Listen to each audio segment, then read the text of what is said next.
오늘은 디도서 3장 선을 행하게 하라, 이런 제목으로 은혜 나누도록 하겠습니다.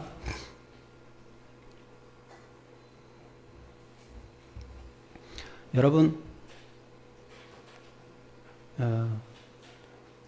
모든 것의 결론은 결과가 좋아야 되는 겁니다. 무슨 일이든지 마지막에 결과가 좋아야 됩니다. 결과가 좋으려면 과정 또한 좋아야 좋은 결과가 나타나겠죠. 그래서 우리 봄이 되면 꽃이 피는데 이 꽃은 결국에 가을에 열매를 맺게 하기 위한 겁니다. 지금 우리 인생에 있어서 열매라는 건 뭘까요? 하나님께서 원하시는 우리 인생의 열매는 뭘까요? 들에 피는 꽃, 곡식들은 우리가 잘 알듯이 열매가 있어요. 그러면 우리 삶에서 하나님이 원하시는 열매는 뭘까요? 선을 행하는 것입니다. 선을 행하는 것이 우리 삶의 열매입니다. 우리 삶에서 선을 행한 흔적들이 남아있다. 그럼 그것이 바로 열매입니다. 하나님께서는 우리에게서 열매를 찾으십니다. 우리 사람들에게 열매를 찾습니다. 꽃을 피워야 되겠죠. 열매를 맺으려면 그 꽃은 바로 하나님의 말씀을 실천하는 겁니다. 실천하는 거 하나하나가 쌓이면서 열매가 맺혀집니다. 그래서 지금 오늘 본문에 보면 사도 바울이 디도한테 마지막 장에서 디도에게 이제 얘기를 합니다. 무슨 얘기를 합니까? 제발 선을 행하게 교육을 해라, 이겁니다. 선을 행하도록 교육을 시켜라. 성도들이 선을 행하도록 해라. 선의 열매를 맺게 해라. 성도들이 열매 맺을 수 있도록 해라. 이렇게 얘기를 하고 있습니다. 그래서 그 열매가, 그 선의 열매가 어떤 것이냐를 오늘 여기에서 어떻게 하는 것이 선의 열매냐 하는 거 하나하나씩 나열하고 있습니다. 우선 1절에서 보면 너는 그들로 하여금 통치자들과 권세 잡은 자들에게 복종하며 순종하며 그 모든 선한 일 행하기를 준비하게 하라. 우선 첫 번째 보면 통치자들과 권력 잡은 자들, 세상 권력. 우리는 교회가 있고 교회 밖에는 세상이 있죠. 우리는 보통 교회 다니는 크리스찬들은 교회 일은 중요하고 세상의 일은 중요하지 않다고 생각하기 쉽습니다. 근데 그게 맞습니까? 아닙니다. 하나님께서 교회로 우리를 부르는 것은 교회에서 훈련을 받아서 결국 세상에 나가서 세상에서 행하게 하기 위해서예요. 세상을 변화시키게 하기 위해서 교회에서 훈련할 필요가 있는 거예요. 교회 공동체라는 것이 필요한 거예요. 이스라엘 백성들이 인류를 구원하기 위해서 이스라엘 공동체라는 것가 만들어져야 됐습니다. 그런데 우리만 잘났다, 우리만 구원받는 사람이다, 이렇게 바뀌었죠. 선민의식으로. 우리도 마찬가지입니다. 우리가 있는 목적은, 우리가 부름받은 목적은 세상을 위해서 부름받았어요. 그럼 우리가 교회 공동체를 통해서 충전하고 나가서, 세상에 나가서 세상을 변화시켜야 돼요. 그것이 바로 하나님께서 교회 공동체를 만든 목적이에요. 그렇다 그러면 우리가 세상을 결별해서 안 되죠. 세상과 단절돼서도 안 되는 겁니다. 세상 정치가 어떻게 돌아가는지 거기에 대해서 나는 모른다, 이렇게 해도 안 되는 겁니다.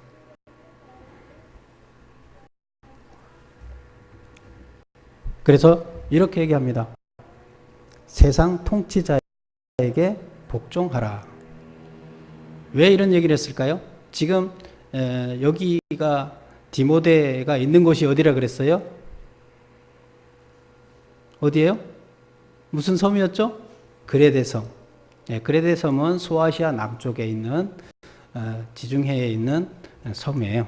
그래서 그 섬에서 지금 있는데 그 섬은 이때 이 지역도 다 지중해 지역은 로마가 통치하는 시대였죠. 로마가 통치를 하고 있으니까 로마의 압제가 심하죠. 그래서 이 그레데 사람들은 이 반감이 많은 사람들이에요. 그래서 아주 로마 정부에 무슨 지시가 내려와도 따르지 않고 저항만 하려고 합니다. 그러면 결국 이 사람들의 삶 속에 그레데 사람들의 삶 속에 어떤 반항감, 불만만 가득 차 있고 뭔가를 해보려고 하는 생각들이 줄어들게 되는 거죠. 그래서 지금 사도 바울은 거기에 디모데한테 그 섬에 있는 사람들한테 뭘 교육하느냐? 세상의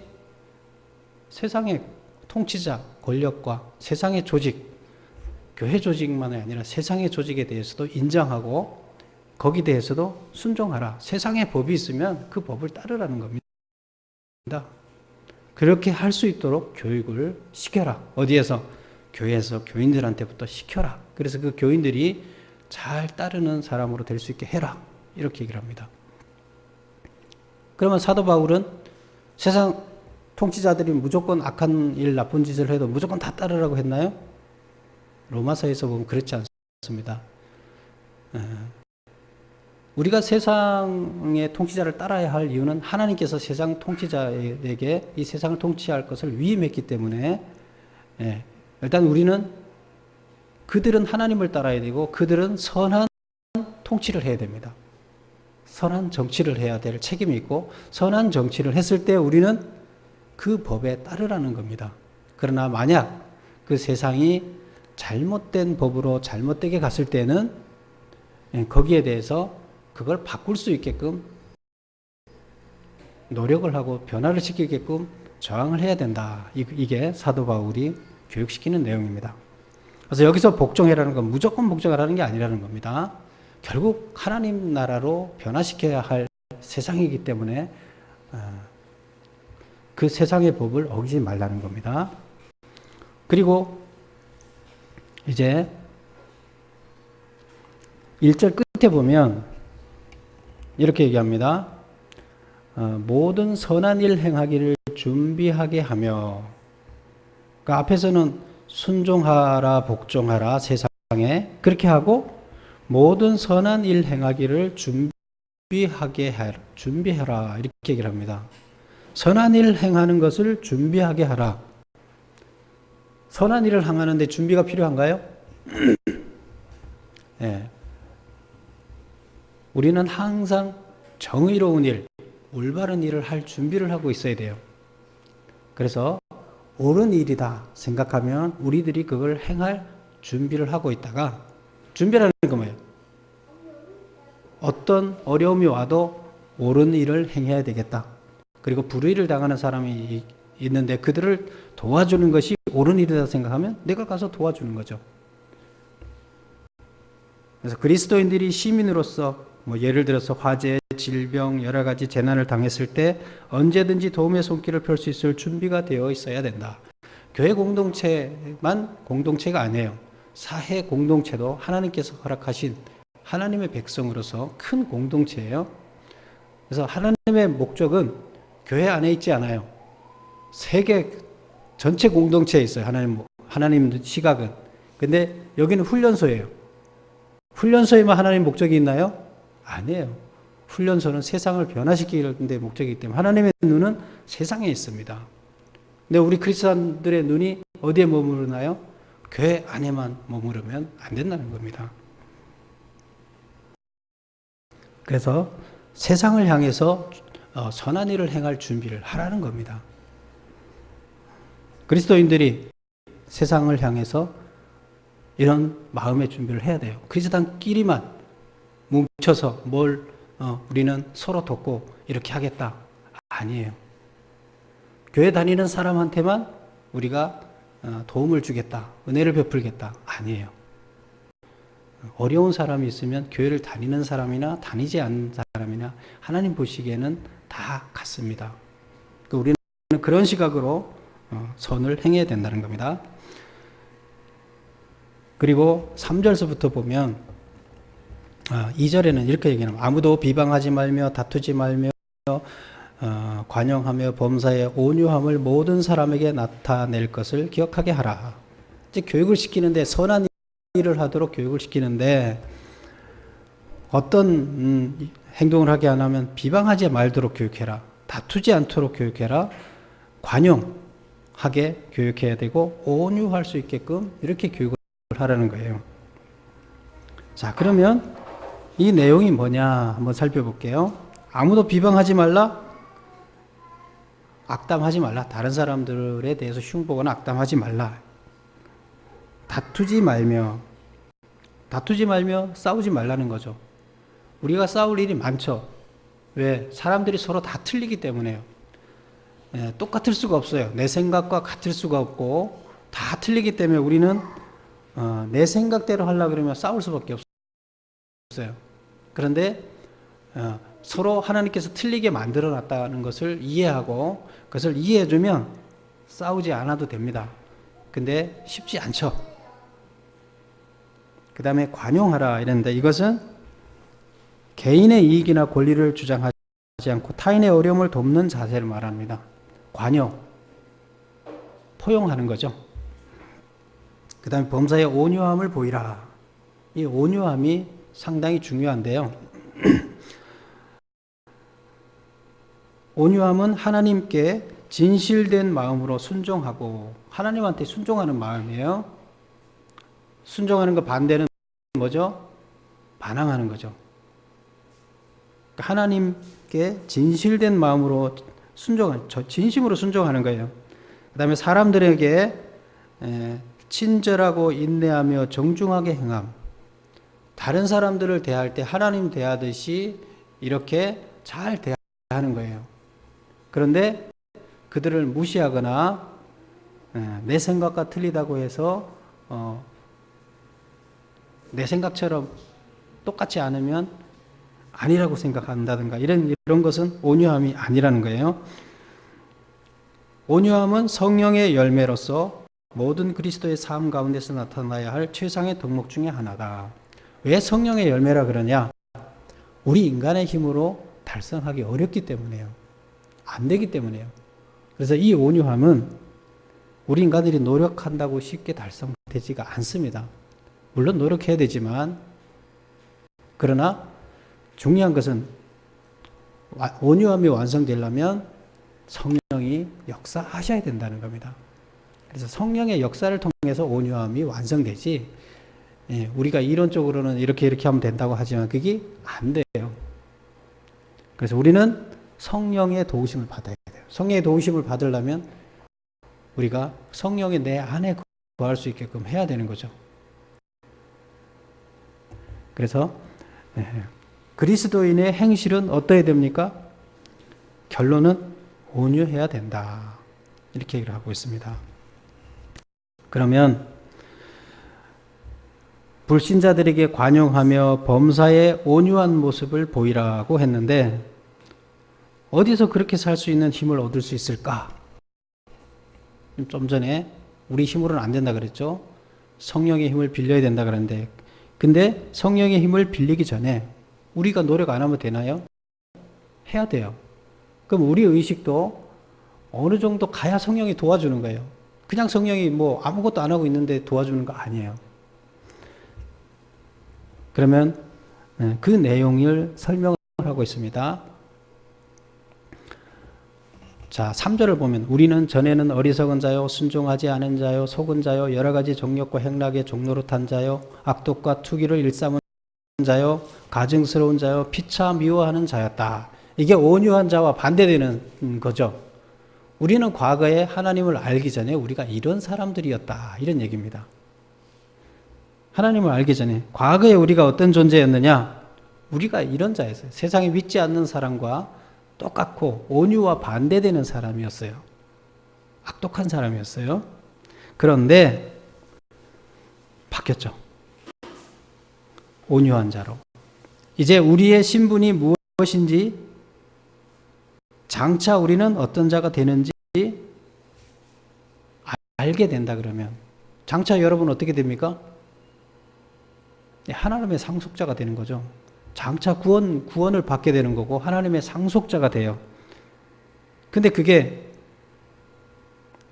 우리의 구원이 우리의 행위로 됐습니까? 아니죠. 오직 하나님의 긍휼하심을 쫓아서 이루어진 것이다. 하나님의 은혜로 하나님의 상속자가 된 겁니다. 결국 우리는 악독한 자였는데 우리 악독한 자가 하나님의 상속자라는 것은 하나님의 일을 대행할 사람이에요. 지금 이 세상을 바라보고 하나님은 이 세상을 하나님이 일을 해야 되는데 그걸 하나님은 직접 일하지 않는다 그랬죠. 일할 사람을 훈련시키고 세워서 세상을 하나님 나라로 만드는 일을 하는데 그 상속자, 하나님의 일을 직접 할 사람을 세우는 게 상속자예요. 그 상속자를 우리를 세운다는 거예요. 우리를 구원해서 세웠어요. 근데 우리가 뭘 잘해서 악독하지 않아서 온유해서 그렇게 세웠습니까? 아니라는 거예요. 우리를 구원해 준 것은 전적으로 하나님의 은혜죠. 누군가를 세워야 되기 때문에 우리가 선택된 거예요. 내가 잘나서 선택된 게 아니에요. 그래서 우리는 그걸 생각하면 우리는 하나님이 우리 은혜로 우리를 구원해 줬다. 그리고 하나님의 상속자로서 하나님의 일을 할 중대한 일을 맡기고 이 세상을 통치할 일을 우리한테 맡겼다. 청지기로 맡기셨어요. 근데 이걸 생각하면 우리는 무슨 힘을 없습니까? 우리는 온유하게 살아야 된다. 하나님의 법에 따라서 살아야 된다는 그 근거가 거기 있다는 겁니다. 그래서 그 설명을 쭉 해서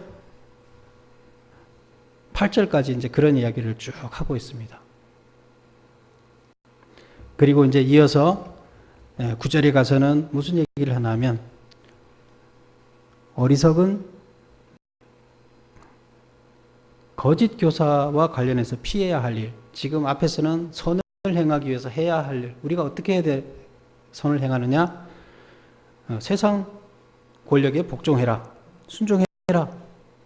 그 다음에 이웃을 위해서 선을 행할 준비를, 정의를 실현할 준비를, 도와줄 준비를 하고 있어라. 그리고 우리는 관용하고 온유해져야 된다. 근데 그렇게 해야 될 근거는 하나님께서 우리에게 은혜를 베풀어서 우리를 구원해 줬기 때문이다. 그 감사를 우리 갚을 길이 없기 때문에 하나님 말씀대로 우리가 하나님 뜻을 실현하기 위해서 변화돼야 된다. 이제 이런 얘기를 하는 겁니다. 그런데 하지 말아야 될 거, 거짓 교사와의 관계에서 피해야 할 일들을 얘기합니다. 9절 보면 그러나 어리석은 변론과 족보 이야기와 분쟁과 율법에 대한 다툼을 피하라. 이것은 무익한 것이 헛되다. 뭘 피하라고요? 첫째, 어리석은 변론. 두 번째, 족보 이야기. 세 번째, 분쟁과 율법에 대한 다툼. 마지막은 율법 문제고 첫 번째는 변론 문제예요. 변론은 뭐 토론하는 거잖아요. 근데 뭐 그러면 교회에서 토론하는 거 하지 말라 이런 얘기인가요? 네. 거짓 교사들하고 쓸데없는 토론을 하지 말라는 거예요. 사도 바울도 하나님 말씀을 놓고 고민하고 토론하는 것은 깊이 있게 했어요. 다뤘어요.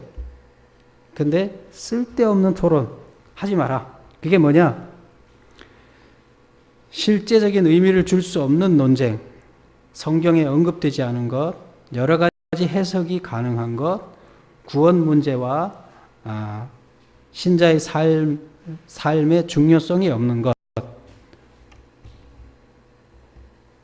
지금 여기에서 어리석은 변론이라는 것은 영지주의자들이 얘기하고 있는 그들의 이론들을 얘기합니다. 허구맹랑한 영지주의자들 이론. 그걸 가지고 왈가불가 하지 말라는 거예요. 그들 이론에 얽매이지 말아라 이런 얘기입니다. 그런 거 가지고 변론하지 말라는 거예요. 쓸데없이 뭐 옳고 그러니 얘기하지 말라는 거예요. 아예 얘기할 가치가 없다는 거예요. 아무 의미가 없는 거예요. 그것은 하나님 말씀을 가지고 우리가 고민하고 변론하고 서로 토론하고 하라는 거예요. 쓸데없는 그들의 이론 가지고 그 아무 가치도 없는 걸 토론하면 뭐예요? 그거 하지 말라는 거예요. 그 다음에 족보 이야기. 족보는 이 유대인들도 족보를 상당히 중요하게 생각해요. 우리 성경에 봐도 막 몇 대 누구의 아버지, 자식 뭐 이렇게 계속 나오잖아요. 족보를 상당히 중요하게 여겨요. 지금도 마찬가지예요. 우리나라도 족보가 다 있죠. 족보를 중요하게 여기죠. 누구 몇 대 손 뭐 그러는데 왜 그럴까요? 유대인들은 구원이 어디에서 나오냐? 바로 혈통에서 구원이 나온다고 생각을 했어요. 유대인의 그 자기네 순수 혈통에서 나오는 거지 유대인이 아는 사람들은 구원이 없다. 이런 사고방식이 머릿속에 있어요. 선민이기 때문에 하나님이 자기들을 선택해서 특별한 민족이기 때문에 구원을 받는다. 그러면 지금 내가 선민과 무슨 관계가 있어요? 선민, 하나님이 선택한 선민, 아브라함, 모세 이런 사람들과 내가 족보가 관계가 있다는 것을 증명을 해내야 돼요. 그러면 그게 구원이에요. 그래서 이들은 이때 당시에 족보를 가지고 자기 족보를 연구를 해서 또 가사를 만들어내서 구약시대의 성경에 나오는 그 족장들과 연결을 시킵니다. 근데 이게 유행이었어요. 그래서 족보를 다 암기하게 하고 그 족보가 구원이라고 이렇게 믿었어요. 그럼 유대인이 아니면 구원 못 받는 거죠? 그들 생각에 의하면.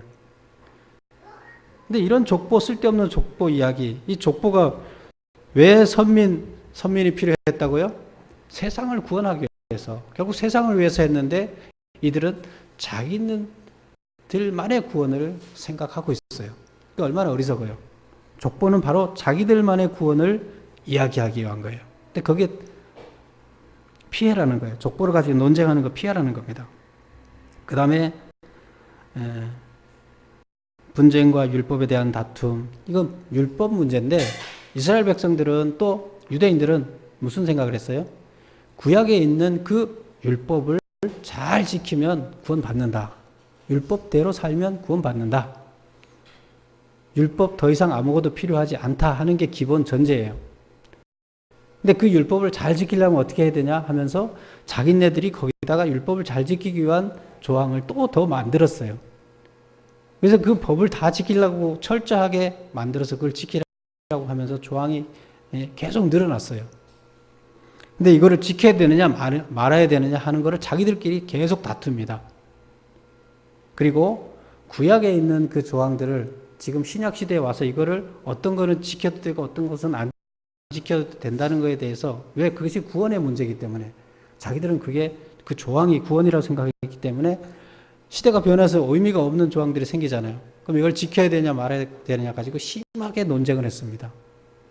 결국 이걸 지키면 구원이냐 아니냐를 결정을 해놓으면 사람의 삶이 틀려지는 거죠. 구원이 바뀌어지는 거죠. 근데 그걸 가지고 논쟁을 했어요. 근데 그거 다 쓸데없는 거다. 그런 거에 논쟁하지 마라. 이걸 가르칩니다. 구원은 어디서 일어납니까? 지금 앞에서 3절에서부터 8절까지 이야기하면서 하나님이 스스로 죽으셔서 우리를 구원했던 역사를 쭉 설명을 했어요. 구원은 여기서 일어나는 거다는 거예요. 하나님의 은혜로. 율법에서 일어나는 것이 아니다. 근데 거짓 교사들은 이런 허무맹랑한 걸 가지고 구원을 이야기하고 있는데 그들과 논쟁하지 말라 이겁니다. 그 다음에 쭉 얘기하면서 9절에 보면 그런 얘기를 하고 10절에 보면 이단에 속한 사람은 한두 번 훈계한 후에 멀리 하여라. 훈계하라는 것은 하나님의 말씀대로 살도록 너희가 잘못됐다 하고 돌아와라고 얘기를 했는데 이단들이 쉽게 돌아오지를 않죠. 그 의식이 바꿔지기 전에 돌아오지 않는데 그 의식이 쉽게 변하지 않기 때문에 돌아오지 않습니다. 그래서 훈계를 해야 돼요. 왜? 돌아올 기회를 줘야 돼요. 그리고 돌아오지 않으면 멀리하라. 이제 그들을 통해서 왜 멀리해야 됩니까? 그들을 이제 완전히 버려라는 얘기인가요? 네, 그건 아니에요. 그들을 멀리해서 그들이 깨닫게 해서 다시 잘못됐던 거 하고 돌아오게 할 기회를 주라는 겁니다. 그래서 그들을 교회 이 공동체 안에 와서 그들이 자꾸 이단에 그걸 하게 되면 교회 공동체는 그들을 멀리 하라는 거예요. 왜? 교회 공동체를 물들여서 전부 다 이단으로 만들기 때문에 교회 공동체를 보호하기 위해서는 그들을 멀리해야 된다. 그리고 그들이 다시 돌아왔을 때는 어떻게 하라 그랬어요? 받아주라고 얘기했어요.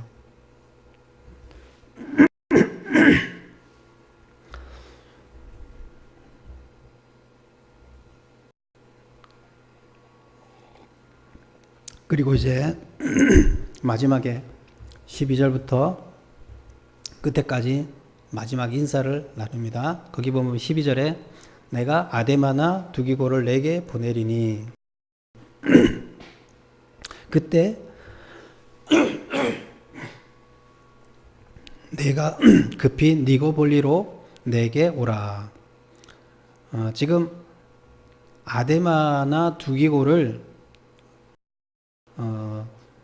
그레데섬, 지도가 있는 그레데섬에 보내겠다. 그러면 그들이 도착하면 너는 니고볼리라는 섬으로 와라. 거기서 내가 겨울을 지내기로 작정했다. 이렇게 얘기를 합니다. 왜 니고볼리라는 섬으로 오라 그러면 니고볼리라는 섬도 지중해에 있는 그리스 서쪽에 있는 섬에 꽤 멀어요. 지중해는 이 남쪽에, 지중해 남쪽에 그레데가 있고 그리스는 한참 가야 돼요. 그런데 그리스 서쪽에 있는 그 섬으로 오라.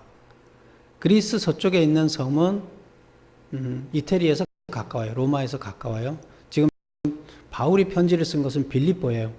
빌립보는 이태리 맨 위쪽에 있어요. 이태리에서 아래쪽으로 내려와서 그 섬 쪽인데 그쪽으로 내가 내려갈 테니까 너는 올라와라. 이렇게 얘기를 하는 겁니다. 그래서 거기서 만나자. 왜 만나자 그랬을까요?